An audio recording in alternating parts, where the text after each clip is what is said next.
CPM-ന്റെ Islamophobia എന്ന രീതിയിലാണ് മെക്സവനുമായി ബന്ധപ്പെട്ടിട്ട് ചില സമൂഹ മാധ്യമങ്ങളിലും പ്രതിപക്ഷ പാർട്ടികളൊക്കെ വിമർശനം ഉന്നയിക്കുന്നത്.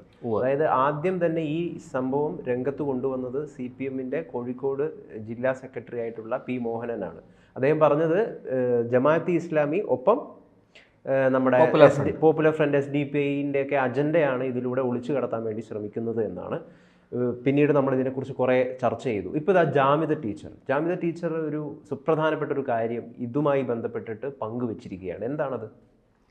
അതായത് ഈ മെക്സവനിൽ പങ്കെടുക്കാൻ ഒരുപാട് ആൾക്കാർ, ഇതിപ്പോൾ ഏതാണ്ട് വലിയ തോതിൽ യൂണിറ്റുകളൊക്കെ രൂപീകരിച്ചു. ആദ്യം 10 വർഷം ഒരു യൂണിറ്റ് മാത്രമാണ് പ്രവർത്തിച്ചിരുന്നത്. അത് കഴിഞ്ഞിപ്പോൾ ഈ അടുത്ത കാലത്തായിട്ട് യൂണിറ്റുകളുടെ എണ്ണം വളരെ കൂടി. വടക്കൻ കേരളത്തിൽ, അതായത് മലബാറിൽ വളരെ ശക്തമായ പ്രവർത്തനങ്ങളുമായിട്ട് ഈ മെക്സവൻ പോവുമായിരുന്നു. ഒരു പ്രത്യേക വ്യായാമ മുറ, 7 സംഗതികളടങ്ങിയ എറോബിക്, ധ്യാനം, പ്രാണായാമം, അങ്ങനെ തുടങ്ങിയ 7 ഘടകങ്ങളടങ്ങിയ ഒരു പ്രത്യേക വ്യായാമ മുറയാണ് മെക്സവൻ. ഇപ്പോൾ എല്ലാവർക്കും മെക്സവൻ എന്താണെന്ന് അറിയാം. മൾട്ടി എക്സസൈസ്, അത് വിവിധ വ്യായാമങ്ങൾ ചേരുന്ന ഒരു പദ്ധതിയാണ്. ഇപ്പോൾ ജാമിദ ടീച്ചർ പങ്കുവച്ച വീഡിയോ ഇതിനകത്ത് വലിയ തോതിൽ കൊഴിഞ്ഞുപോക്കുണ്ടെന്നാണ്. അപ്പം ഞാൻ അതിനെക്കുറിച്ചൊന്ന് അന്വേഷിച്ചു. അപ്പോൾ ഈ ഇത്തരം വാർത്തകളൊക്കെ പുറത്തു വരും. ഇത് അറിയാമല്ലോ, നമ്മൾ തന്നെ ഏതാണ്ട് 1.5 മാസം മുമ്പേ നമ്മൾ ഈ വാർത്ത ചർച്ച ചെയ്തതാണ്. അന്ന് കോഴിക്കോട് CPM ജില്ലാ സെക്രട്ടറി പി മോഹനൻ നടത്തിയ വാർത്താ സമ്മേളനത്തിൻ്റെ ചൂട് പിടിച്ചാണ് നമ്മൾ ആ വിഷയം ചർച്ച ചെയ്തത്. അപ്പോൾ നമ്മളന്ന് പറഞ്ഞത് ഈ പി മോഹനൻ ഇങ്ങനെ ഒരു ആരോപണം ഉന്നയിച്ചിരിക്കുന്നു. നിരോധിക്കപ്പെട്ട പോപ്പുലർ ഫ്രണ്ടിൻ്റെ പ്രവർത്തകരാണ് ഈ മെക്സവനിൽ പങ്കാളികളാകുന്നത്. വലിയ തോതിൽ അവരുടെ എണ്ണം കൂടുന്നു, ഇതിൻ്റെ യൂണിറ്റുകളുടെ എണ്ണം കൂടുന്നു, ഇത് വ്യാപിപ്പിക്കുന്നു, പോപ്പുലർ ഫ്രണ്ട് പുതിയ രൂപത്തിൽ പ്രവർത്തിക്കുകയാണ് എന്നൊക്കെയാണ് അദ്ദേഹം അന്ന് പറഞ്ഞത് വാർത്താ സമ്മേളനത്തിൽ. നമ്മൾ ആ കാര്യമാണ് ചർച്ച ചെയ്തത്. എന്തായാലും അതിനെ തുടർന്ന് ഇത് പതുക്കെ വലിയ വിഷയമായി, വലിയ വിവാദമായി മാറി. ഇത് മുഖ്യധാര മാധ്യമങ്ങളടക്കം ഇതെടുത്ത് ചർച്ച ചെയ്യാൻ തുടങ്ങി. അങ്ങനെ ആയപ്പോൾ മെക്സവൻ്റെ ഭാരവാഹികൾ തന്നെ ഇതിനെതിരെ ഞങ്ങളങ്ങനെയല്ല, ഞങ്ങളിങ്ങനെ ഒരു വ്യായാമ മുറയാണ്, ഇതിനകത്ത് ഒരു വിമുക്ത ഭടനായ ഒരാൾ അദ്ദേഹം സർവീസിലിരുന്നപ്പോൾ ആവിഷ്കരിച്ച പദ്ധതിയാണെന്നൊക്കെ പറഞ്ഞ് രംഗത്ത് വന്നു. ഇപ്പോൾ ജാമിദ ടീച്ചർ പറയുന്നത് വലിയ തോതിൽ ആൾക്കാർ ഭയന്നിട്ട് ഇതിൽ നിന്ന് കൊഴിഞ്ഞു പോവുകയാണ് എന്ന് പറയുന്നു. ഞാൻ ജാമിദ ടീച്ചറിൻ്റെ വീഡിയോ അല്ല നമ്മുടെ വിഷയം. അപ്പോൾ അതിൻ്റെ വെളിച്ചത്തിൽ ഞാൻ അല്ലാതെ ചില അന്വേഷണങ്ങൾ നടത്തി നോക്കി. അപ്പോൾ ഇതിനെക്കുറിച്ച് ഇത്രയേറെ ചർച്ച ചെയ്യപ്പെട്ടപ്പോൾ ഇത് രഹസ്യാന്വേഷണ വിഭാഗവും NIA-യും ഒക്കെ ഇത് അന്വേഷണം ആരംഭിച്ചു. കാരണം അവരുടെ ജോലിയാണത്. ഈ പറയുന്നത് പോലെ നിരോധിക്കപ്പെട്ട സംഘടനയുടെ ആൾക്കാർ ഇതിനകത്തുണ്ടോ ഇല്ലയോ, അല്ലെങ്കിൽ അവരുടെ പദ്ധതിയാണോ എന്നൊക്കെ അന്വേഷിക്കാൻ തുടങ്ങി. അപ്പോൾ അവർക്ക് അന്വേഷണത്തിൽ ഒരു അസ്വാഭാവികത കണ്ടെത്തിയത് വളരെ പെട്ടെന്ന് ഇതിൻ്റെ യൂണിറ്റുകൾ വ്യാപിക്കുന്നു, എണ്ണം കൂടുന്നു. അതായത് ഒരു സ്ഥലത്ത് തന്നെ, ഒരു പ്രദേശത്ത് തന്നെ ഒന്നിലധികം യൂണിറ്റുകളാകുന്നു. ഒന്നിലധികം അല്ല, എണ്ണം വളരെ കൂടുതലാണ്. ഒരു ജില്ലയിൽ തന്നെ, ഒരു താലൂക്കിൽ തന്നെ എണ്ണം കണ്ണടച്ച് തുറക്കുന്നതിന് മുമ്പ് കൂടുകയാണ്. അപ്പോൾ ഇതെങ്ങനെ സംഭവിക്കുന്നു എന്നാണ് അവരന്വേഷിച്ചുകൊണ്ടിരിക്കുന്നത്. ആ അന്വേഷണത്തിൻ്റെ ഭാഗമായിട്ട് ഇത് പലരും ഇതിനകത്ത് പോയി ഈ വ്യായാമമുറ അഭ്യസിക്കുകയും പരിശീലിക്കുകയും ചെയ്തുകൊണ്ടിരുന്ന ആൾക്കാർ ചിലരൊക്കെ അത് നിർത്താൻ തുടങ്ങി.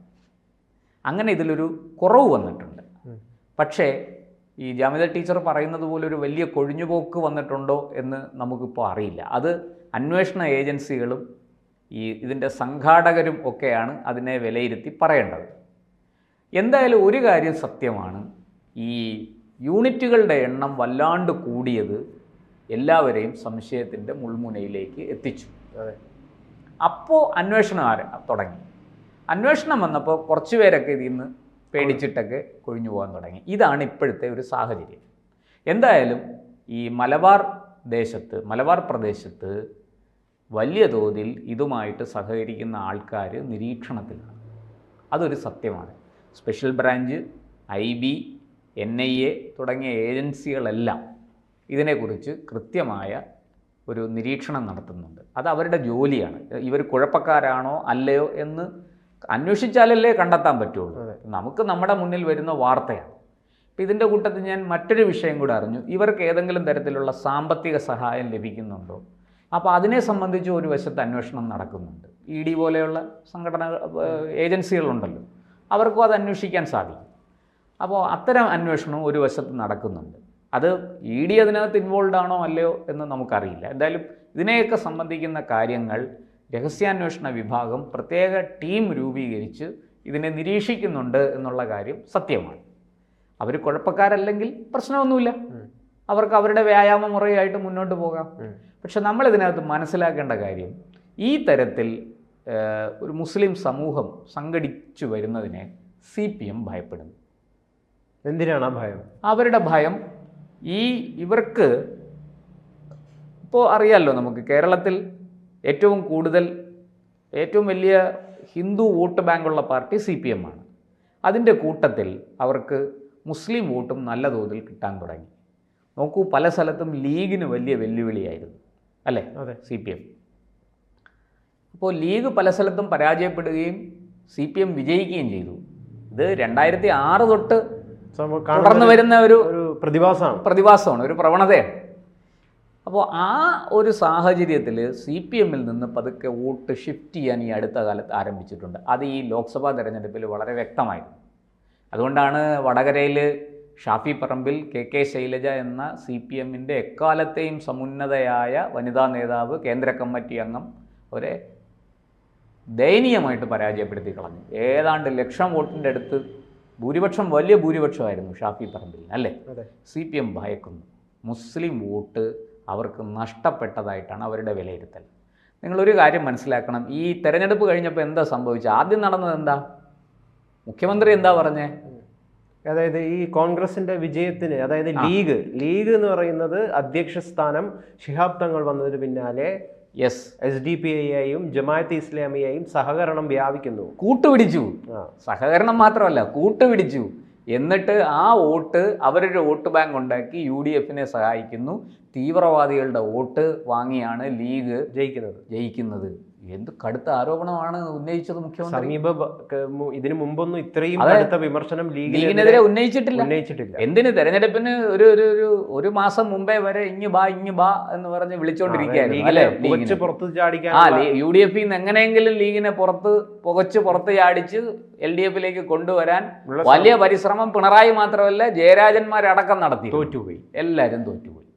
ഇപ്പൊ തോറ്റു കഴിഞ്ഞപ്പം, തെരഞ്ഞെടുപ്പിലും തോറ്റപ്പം, ഈ ഇഷ്ടമല്ലാത്ത അച്ചി തൊട്ടതെല്ലാം കുറ്റം എന്നൊരു പഴഞ്ചൊല്ലുണ്ട്. അതുപോലെ ലീഗ് ഇപ്പം തൊട്ടുകൂടാ. ഇവര് കൃത്യമായിട്ട് ഇവിടെ ഇസ്ലാമിക തീവ്രവാദത്തെ, ഫണ്ടമെന്റലിസം ഒരു അപകടകരമായ ഒരു സംഭവമാണെന്ന് CPMന് വ്യക്തമായിട്ടുണ്ട്. ഈ ഒരു വിഷയം P. മോഹനന്റെ ഈ ഒരു പരാമർശം കൊണ്ട് മാത്രമല്ല, P. ജയരാജൻ ഒരു പുസ്തകം എഴുതി. ഏതാണ് പുസ്തകം? അദ്ദേഹം എഴുതിയത് ഇസ്ലാമിനെ കുറിച്ചാണ്. ഇസ്ലാം, പൊളിറ്റിക്കൽ ഇസ്ലാം, രാഷ്ട്രീയ ഇസ്ലാം എന്നൊക്കെ പറഞ്ഞാണ് പുസ്തകം എഴുതിയത്. ഞാൻ ജയരാജനിലേക്ക് പോവാതെ ഒതുങ്ങി നിൽക്കുകയായിരുന്നു. എന്തായാലും ഗൗതം അതും കൂടി പറഞ്ഞത് നന്നായി. ഇരിക്കട്ടെ. അപ്പോൾ ഇത് ലക്ഷ്യം തന്നെയാണ് CPM. ഇത് അവരുടെ ഒരു അജണ്ടയാണ്. അത് വ്യക്തമാണ്. അപ്പോൾ പക്ഷെ നമുക്ക് ആ അജണ്ടയാണെന്ന് പറഞ്ഞ് രാഷ്ട്രീയമായിട്ട് മാത്രം അതിനെ തള്ളിക്കളയാൻ പറ്റില്ല. കാരണം ഈ നിരോധിക്കപ്പെട്ട സംഘടന തുടക്കകാലത്ത് പ്രവർത്തിച്ചിരുന്നത് എങ്ങനെയാണെന്ന് അറിയാമല്ലോ. NDF എന്നുള്ള പേരിൽ, നാദാപുരം ഡിഫൻസ് ഫോഴ്സ് എന്നുള്ള പേരിൽ അവര് ചില പരിശീലനങ്ങളൊക്കെ കൊടുത്ത് അങ്ങനെയാണ്.